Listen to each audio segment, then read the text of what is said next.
क्या आप जानते हैं कि गूगल का सबसे पहला नाम क्या रखा गया था? गूगल का सबसे पहला नाम बैक रब रखा गया था।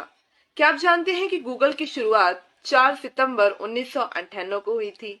क्या आप जानते हैं कि गूगल के हेडक्वार्टर में घास काटने के लिए किसी मशीन का इस्तेमाल नहीं किया जाता, बल्कि गूगल ने 200 बकरियों को किराए पर रखा हुआ है जो वहां की घास चरती है।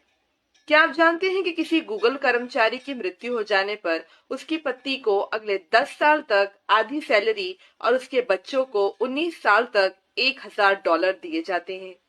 क्या आप जानते हैं कि गूगल में आस्क क्यू सर्च करने पर गूगल हल्का सा दाईं ओर झुक जाता है?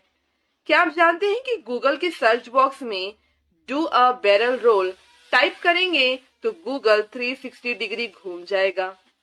क्या आप जानते हैं कि गूगल ने यूट्यूब को 2006 में 1.64 बिलियन डॉलर में खरीदा था? वैसे do a barrel roll type करके सर्च किया क्या?